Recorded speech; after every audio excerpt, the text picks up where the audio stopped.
Welcome back to another episode of 40 Facts About the 40k Universe. I am your host, Gershwan, and you are watching One Mind Syndicate. Merry f***ing Christmas, guys. I didn't really have to bleep that out, but I wanted to add emphasis that it's Christmas. I don't know why. Now, today is a special video because it's been a viewer request for a very, very long time, but we've been waiting for this specific day, Christmas Day, the day of our Lord and Savior, the God Emperor. So let's get into 40 facts about the God Emperor. The Emperor of Mankind is the immortal ruling monarch of the Imperium of Man, and is described by the Imperial Ecclesiarchy and the Imperial Cult as the father, guardian, and god of humanity. The Chaos Gods and the demons of the Warp refer to him as the Anathema, for he is the greatest embodiment of universal order in the galaxy today. The Emperor is the collective reincarnation of all the shamans of Neolithic humanity's various peoples, the first human psychers. The foul warp entities that would become the four greater powers of chaos had not yet fully formed when the Emperor was born on Earth during the prehistoric times, somewhere in the ancient Central Anatolia, modern-day Turkey, in the 8th millennium. But even before the birth of the Emperor, as humanity grew and progressed, the warp began to become increasingly disturbed by the dark undercurrents of humanity's collective psyche, and the shamans began to lose their former ability to reincarnate into new bodies. Instead, upon dying, their souls were being consumed by the entities and demons of the warp. Eventually, the shamans of humanity, unable to reincarnate, would become extinct, and without the shamans and their psychic abilities to guide the race, humanity would fall prey to the corruption of chaos, just as what happened to the Eldar. In these days, all the shamans of Earth gathered in a grand conclave to decide what must be done to stave off the day when they all had been consumed by the warp. In the end, the shamans decided to pool their collective psychic energies by reincarnating as a single soul in a single human body to create an individual they called the New Man. The thousands of shamans as one took poison, and as one they died, their souls flowing into the immaterium in a rush of psychic power that overwhelmed those demons who sought to feast upon them. It was a cleansing, purifying fire, a flame imperishable that became one soul out of many. A year later, the child who would become the Emperor was born in a Neolithic settlement of Anatolian herders and farmers. His psychic power was so great that its energies altered his genome and physiology in the womb and rendered him immortal, so he would no longer need to reincarnate and could not be assaulted by the demon creatures of the Immaterium upon his death. Over the many millennium of his life, he traveled among the different peoples of mankind, using his ancient wisdom to help where he could, in a guise of many different benevolent persons from human myth, religion, and history. But as his psychic powers further developed, he became ever more aware of the terrible dangers that awaited mankind in the broader universe, and he resolved to do all in his power to defend and guide humanity towards a future as a predominant species in the galaxy. As more and more humans were born with mutant psychic genes that granted them the ability to wield the potent powers of the Immaterium in the last century of the Dark Age of technology, and humanity suffered from deadly effects of uncontrolled psychers, the Emperor realized that he would have to take a more direct and open role in human affairs than ever before. The Chaos Gods themselves recognized the Emperor as the greatest enemy amongst the intelligent beings of the galaxy. This may be why the Emperor chose not to expose himself until the very end of the Age of Strife. The man who would later become known as the Emperor of Mankind first appeared in Imperial records as just one of the many warlords struggling for control of Terra during the later part of the Age of Strife. The Emperor undertook a series of military campaigns against all other warlords on the planet that would collectively later become known as the Unification Wars. If you want more information on the Unification Wars, please check out our 40 facts on the Unification Wars. Eventually, the Emperor took control of Terra with the help of his Thunder Warriors, genetically modified human warriors. The Emperor next set in motion his plan to defend and better mankind across the galaxy, by unifying those lost bastions of humanity scattered across the stars under one banner of a newborn Imperium. This extraordinary undertaking would become known as the Great Crusade. The Emperor prepared extensively for the Great Crusade in the years after Unity. He created the special Astrotelepath Corp, the Astropath, to link his eventual interstellar domains together through the use of telepathy, and engineered the creation of the Astronomicon, a supreme powerful psychic navigational beacon powered by the Emperor's own will and psychic abilities that would allow simplified and safer interstellar travel through the warp across far greater distances than before. Chief amongst his designs was the creation of new legions of superhuman genetically engineered warriors, the logical extension of the gene troopers already under his command, though they would be far superior to the gene-enhanced troops of the Imperial Army he had used during the Unification Wars. The Emperor first undertook the Pry Mark project, the creation of 20 superhuman infants whose genomes had been designed using his own genetic code as the foundation, who were intended to mature into powerful generals and statesmen for his armies. The Pry Marks would be beings of such great mental and physical superiority that nothing a mere human could stand against.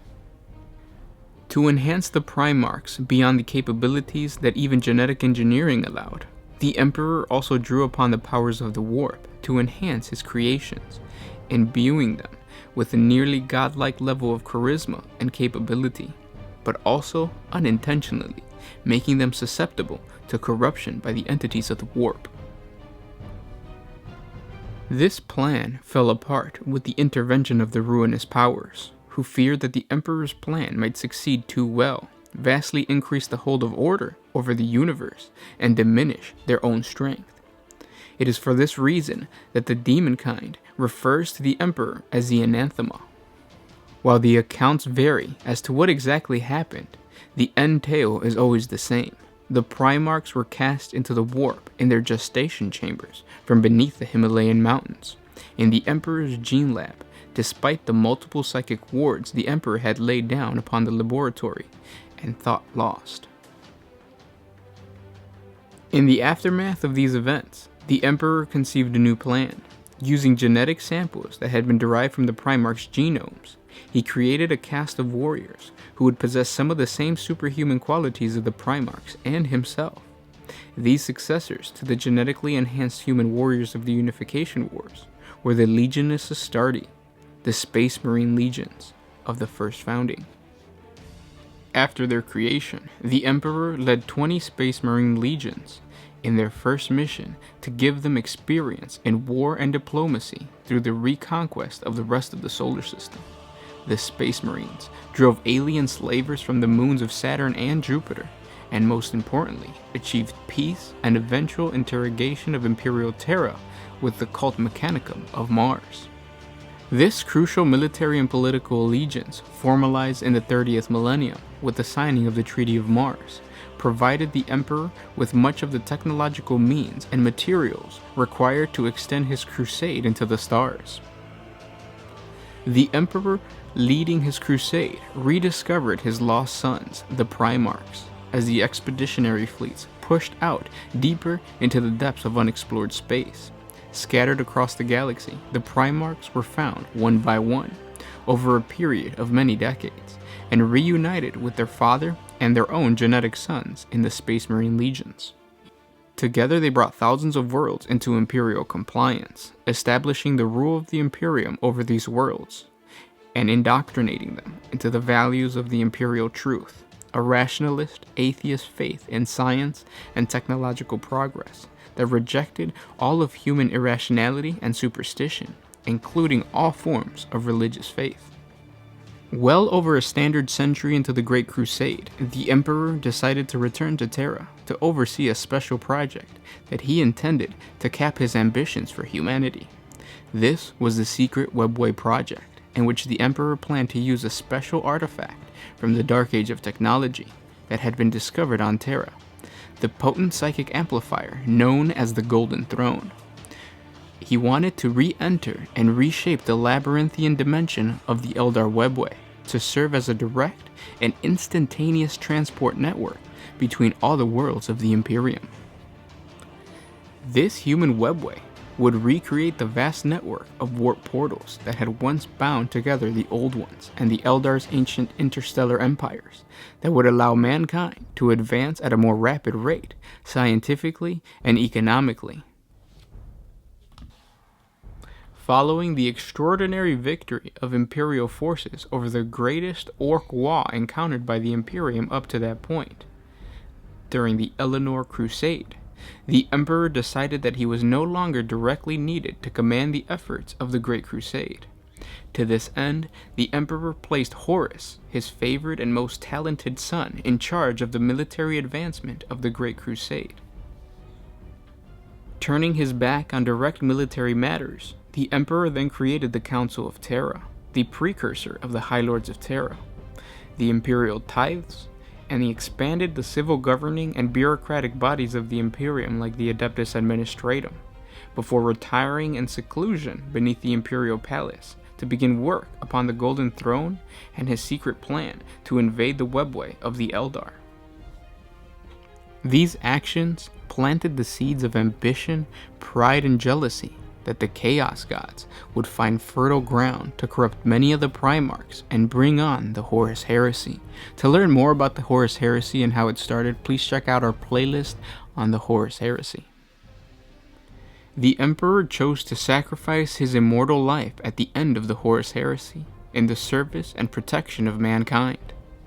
The Emperor's shattered and mortally wounded body was discovered on the bridge of the Vengeful Spirit by the Primarch of the Imperial Fist, Rogel Dorn, who, following the Emperor's instruction, oversaw his internment within the Golden Throne.